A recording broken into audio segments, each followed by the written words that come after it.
My best birthday party ever, I was 5 years old, and I had the chicken pox. So already, recipe for success. So I had the chicken pox, and then we still had the party because it was scheduled, and my parents are weirdos. So all my friends came over and partied in my front yard while I remained locked in the house.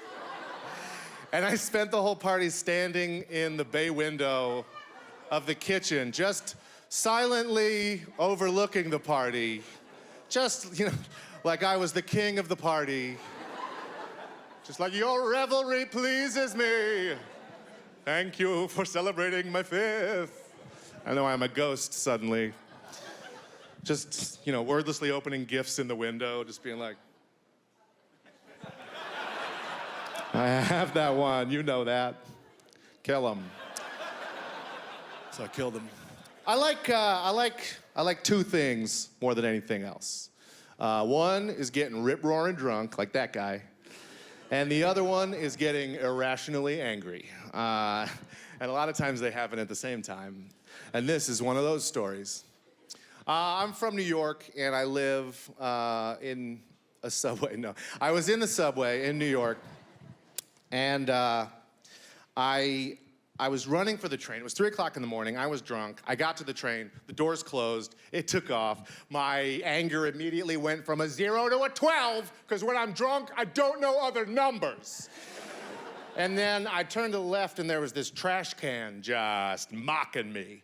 And if you know anything about old Nicky Two-Tones, which is a nickname I just gave myself, I don't take guff from inanimate objects. So I went over and I was like, what's up, trash can? And it was being all cool, not saying nothing. I was like, nobody doesn't talk to me that way. And I kicked it, and then my toe immediately went from that to that. And it wasn't broken, it was just dislocated, which is a difference in pain of absolutely nothing. Maybe worse, that kind of pain where you're like, I'm not getting into heaven, where you just start seeing the future. But luckily I know what to do when you dislocate something, because I watch a lot of TV and movies. You turn to your buddy and you scream, you gotta pop it back into place. And he's like, I can't do it.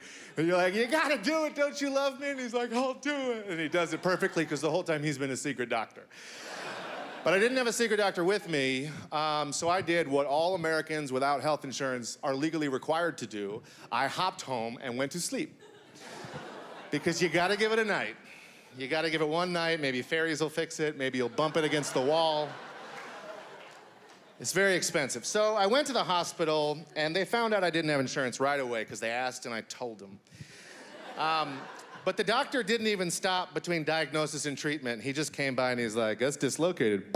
I'll see you later. And then he walked out a door I had not seen before.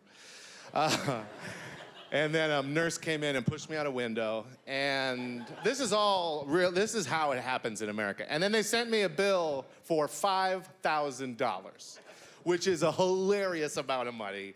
You might as well have sent me a bill for $1 billion. I can't pay that. I didn't want to just not pay and not tell them why. So I wrote a few possible letters back to the hospital. I want to run them by you. I don't know which one I'm going to send. Here we go. Dear hospital, I'm already avoiding a ticket I got from a police officer, so good luck. You've been turnered.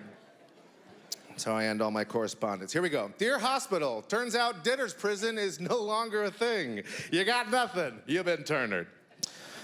All right, this is my personal favorite. Dear hospital, nope. You've been turnered. Dear hospital, please don't ban me from your hospital. If you ban me, I'll be forced to visit one of the other 1 million hospitals in this country. You ain't the only player in this game, but yeah, I've been turnered. Dear hospital, please don't ruin my credit. If I don't have good credit, I'll never be able to afford that house I was going. I'm just fucking. No, I'll be dead in 4 years. You've been turnered. This is the last one. Dear hospital, hello, this is Marsha Turner, Nicholas Turner's mother. I assure you we have grounded Nicholas for 2 weeks. Thank you, but the bill is unnecessary. You've been Marsha Turner. Thanks, everybody.